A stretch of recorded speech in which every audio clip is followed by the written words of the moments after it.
As of the recording of this video, we probably have less than a week before we go to the polling stations and cast our vote as this nation decides who is going to be the next president of the Philippines. And of course, we also have to choose who is going to be the next vice president, our next batch of senators, and then local government unit officials. A lot of people have been asking me kung sino ba yung presidente ko.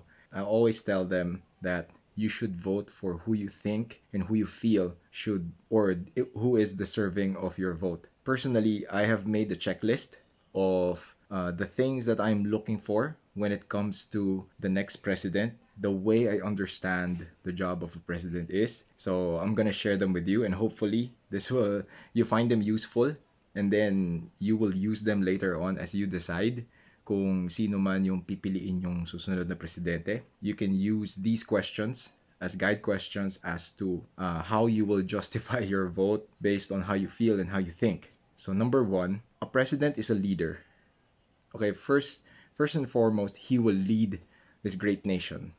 He is our leader. So please choose a leader. A leader is a person who will manage, delegate people, provide instructions, provide an overall structure of what needs to be done. He is going to look for the people that will be part of his team, and this person will lead all of us for the next 6 years. Okay, so please vote for someone who is a good leader and someone who has a vision of things that is good for the next 6 years. So when you talk about leadership and delegation and managing people, how do I put this? Like for example, in a disaster management situation or sabihin natin may sakuna. Pag nagkaroon ng sakuna, ng trahedya or ng bagyo, okay ng bagyo, ang gagawin ng presidente is he will automatically go to his office, pick up the phone, coordinate with the necessary people that concerns this specific tragedy or this specific situation. So tatawagan niya kagad sino ba yung mga departments that should be involved, armed forces, local government units, sino ba sa gabinete niya yung dapat niyang kausapin kagad para magbigay siya ng instructions, and then the president will mobilize these individuals and these groups, and then they will take action. So ibig sabihin, by the time na magkaroon ng press conference, he has answers. He or she will have answers. Hindi yung titignan natin, nakikipag-usap na tayo, 'di ba? Yung parang iwas doon sa mga runaround wherein pag merong nangyayaring significant kasi naging practice na yung press con muna kagad bago yung action. Dapat, 'di ba? Action muna so that pagdating ng press con, marami na kagad sagot. Marami na tayong we provide solutions. Okay, the president will provide solutions and they will already provide a brief, or this president will always have a brief outlook of what is already happening and what is being executed. Okay? Malaking part yun, especially sa Pilipinas wherein we experience a lot of calamities. So dapat malakas ang designation, coordination, and mobilization skills ng isang presidente. This is another important aspect of being a president. You should choose, and I will choose, a president who is capable of making difficult decisions. Ito talaga yun eh. This is also in connection with leadership. A president is someone who should make difficult decisions and stand by them. Diba? Even if it means it's a very unpopular decision. Pero this person will see things the way this person will see angles that we don't see, laging for the greater good, laging merong overall vision, merong forward thinking. Okay, I think that's a huge part of being a leader of any nation. It's making difficult decisions and making people understand that this is the right decision for this particular moment. A president or a leader is also a person that knows how to navigate geopolitics. Malaking part on geopolitics. I think marami na tayong nakikita ngayon that involves geopolitics, and then of course the president will also help create foreign policy that will benefit the country.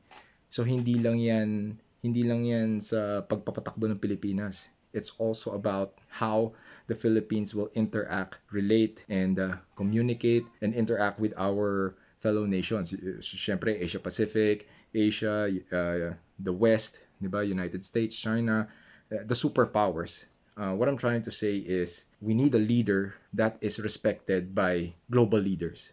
Um, 'Di ba? Sino sa tingin nyo yung presidente or yung candidates ngayon na pag tumawag kay Putin, kay Xi Jinping, kay Boris Johnson, kay Macron, kay Biden, 'di ba? Sino yung who will have the respect of our elected leader? Sino sa tingin nyo sa mga kandidato ngayon ang rerespetuhin ng mga superpowers na ito? Or 'di ba? Kasi ano yan they will have their own team, may gabinete yan, but at the end of the day, when you talk about foreign policy, foreign relations, at bilateral agreements, and they will go on closed door meetings. Syempre, mga world leaders nagsisipatan yan. They will try to check, they will get a feel of each other. And who do you think sa mga candidates natin yan ang rerespetuhin ng international community? Okay? Another thing is a president, and I don't really think na meron pa ata ako nakikitang ganito in my lifetime. He is a person who is capable of admitting mistakes, and this person knows how to apologize to the people and make ramifications. Yun yung knowing your limitations, knowing that you're wrong, admitting that you're wrong, and telling the people that you made something or that you committed a mistake is always seen as an act of weakness, especially in the world of politics. Pero I really believe that really good leaders, okay, I've seen a lot of good leaders, and one thing that I see in all of them is they know when they messed up. So they apologize, but more importantly, they will take the necessary steps in order to mitigate it or remedy, okay, find a solution, okay? So that's important. Another important aspect of being a president is you should be a visionary. You should be a forward thinker. You should think of projects that will benefit future generations. Diba? As with all great leaders, they're not just thinking of what will make them look good now, but also what will benefit the future generations. So passing good laws, creating infrastructure, matters of monetary policies, di ba? So a lot of these things will fall under the president, and at the same time meron mang branches of government who will be responsible for carrying out these tasks. Malaking influence ng presidente dito. I think this is probably my last bit. The person that you should vote for is someone who can navigate local politics and they know how to play the game, kumbaga. Kasi syempre, how will you become an effective leader? How will you, kunyari lahat naman ng politiko nagsasabi na they're a beacon of change na magkakaroon ng pagbabago, kung ano namang pinapromise nila. Pero in order for you to do that, you should be able to navigate political lines, you should be able to talk to people, negotiate, 'di ba? Yan ang mundo ng politika 'di ba? Real talk lang tayo dito. Sa mundo ng politika, you should be able to have leverage, you should be able to hand out favors and then get favors in return. A lot of these things have to be done properly, and I mean, ano ba, kaya maganda yung series na House of Cards It kind of gives you a picture of what happens in the legislative and the executive branches of the government, and ano ba yung lakaran na nangyayari. So a lot of these things are lobbying, a lot of these things are negotiations, and a lot of these things hindi natin nakikita. Okay?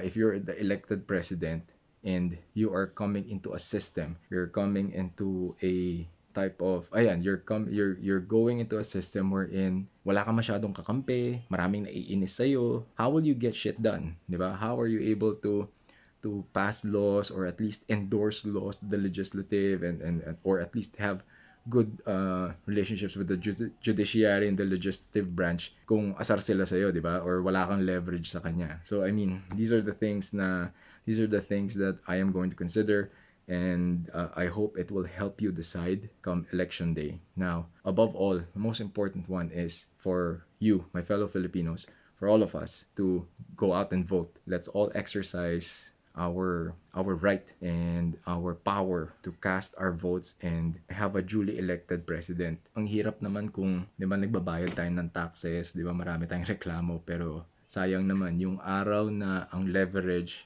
at ang kapangyarihan na meron tayo para mag-elect ng isang pangulo hindi natin gagawin. So, for future generations, please, when you reach that age na pwede ka na magrehistro para bumoto, please vote, please register so that you can vote. Ako, I'm very optimistic about our country. We're very resilient, we're very patient, sometimes to our detriment, but the Philippines is a really, really good country. Filipinos are amazing.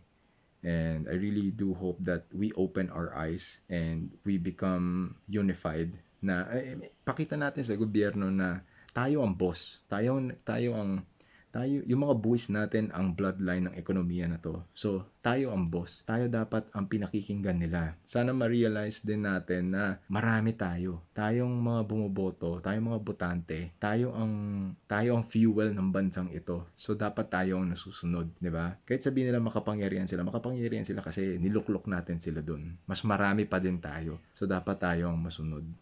I hope you find value in this and please continue. Thank you so much for supporting my channels.